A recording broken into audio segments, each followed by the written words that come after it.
আজ পয়লা শ্রাবণ। খোকন, আজ তোর জন্মদিন।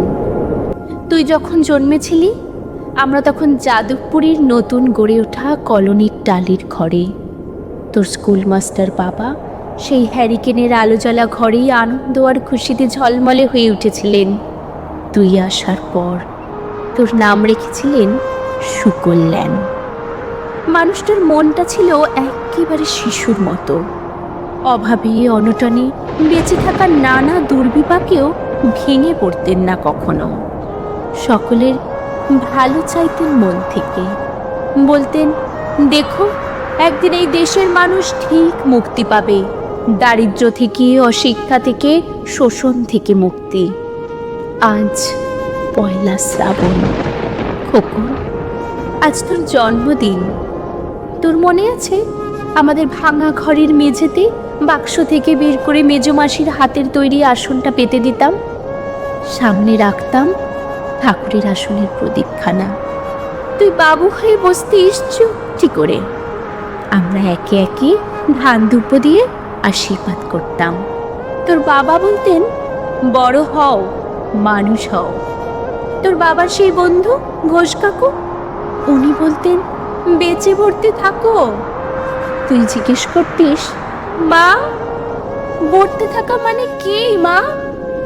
আমি বলতাম না কিছুই, শুধু ধান ধূপই দিতাম আর মনে মনে বলতাম, ঠাকুর, ঠাকুর আমার খোকনকে মস্ত বড় মানুষ করে তোলো। ও যেন সত্যি মানুষ হয়, ওর যেন কোনো বিপদ না হয় ঠাকুর। কষ্টের সংসারে ওই একটা দিন বাড়তি পয়সা একটু দুধ নিতাম, পায়েস রান্না করে দিতাম তোকে। তুই পায়েস খেতে বড্ড বড় ভালোবাসতিস।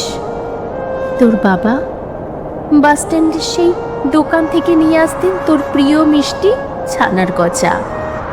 সামান্য স্কুল মাস্টারিতে কি বা হয়, ঘরে বসে ছাত্র পড়িয়ে আসতেন কিছু। দাউ দাউ অভাবের আগুনে সে রসদ করতে সময় লাগতো না। তোর বাবার জামা সেলাই করতাম আর বলতাম, সামনের মাসে দুটো জামা বানিয়ে নিও। উনি বলতেন, খোকন বড় হচ্ছে, ভাবছি সামনের মাসে আজকের বাড়তি দুধ নেব। দুধে শক্তি বাড়ে, বুদ্ধি বাড়ে। শক্তি আর বুদ্ধি না হলে তোমার খোকন মস্ত বড় মানুষ হবে কি করে? ভাবছি আরও দুটো টিউশনি নেব। ছাত্র পড়িয়ে পড়িয়ে মানুষটা দিনের শেষে একেবারে ক্লান্ত হয়ে যেতেন। রাতের অন্ধকারে উঠোন জুড়ে তখন জোনাকির ব্যস্ততা আর ঘরে তোর পড়া মুখস্থ করার এক টানা সুর আমাদের কলোনির ভাঙা চোরা ঘরটাকে একেবারে জীবন্ত করে তুলত। তখন মাঝে মাঝে উনি বলতেন, তোমার শরীরটা দিন দিন বড় ভেঙে পড়ছে, খাওয়া দাওয়া একটু করো। শাড়িটাও তো দেখছি বেশ ছিঁড়েছে। কালই আমি ফেরার পথে একটা শাড়ি নিয়ে আসবো, ধারেই আনবো। আমি বলতাম, সামনে খোকনের উঁচু ক্লাস, কত বইপত্র কিনতে হবে, কত খরচ। উনি দীর্ঘশ্বাস ফেলে চুপ করে যেতেন। জোনাকিরা অদৃশ্য আলোর আলপনা আঁকত উঠোনের আগাছাড় ছোপে। আবহ সঙ্গীতের মতো তুই ঘরে বসে পড়া মুখস্থ করতিস, ইতিহাস, ভূগোল, গ্রামার। ঈশ্বর আমাদের নিরাশ করেননি। তুই কত বড় হলি, সব পরীক্ষায় কত ভালো ফল হলো তোর।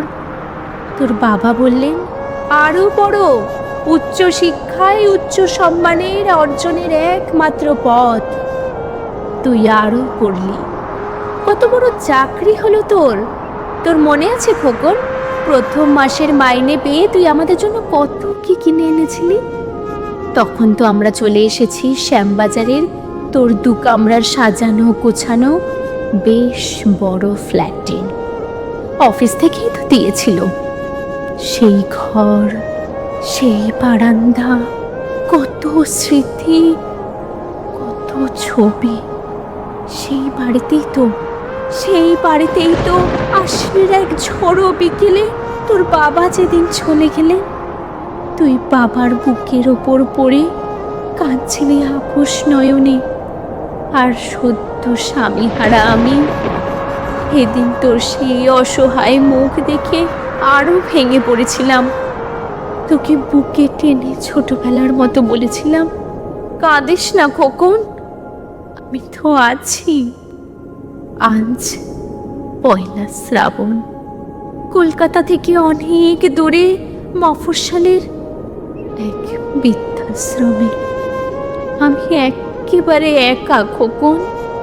তোকে বড্ড দেখতে ইচ্ছা করছে রে, তোকে, বৌমাকে আর ছোট্ট বিউটুকে। তোরা নিশ্চয়ই এখন সল্টলেকের মার্বেল বসানো সেই ঝকঝকে ফ্ল্যাটে। তোর বাড়িতে নিশ্চয়ই আজ খুব বড় পার্টি হচ্ছে, তাই না রে খোকন?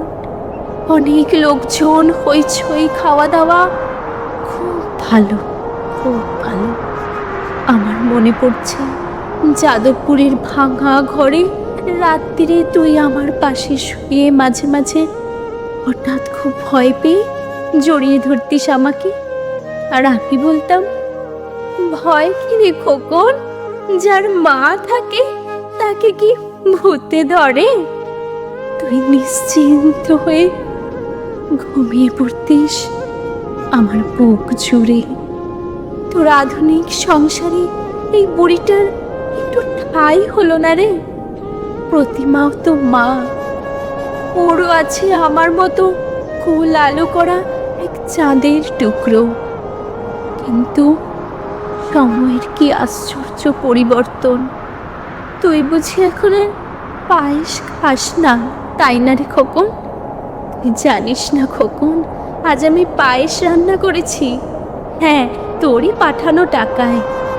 সারাদিন এই পায়েসের বাটি নিয়ে বসে আছি রে এখানে, এই বৃদ্ধাশ্রমে, আমার একলা ঘরে।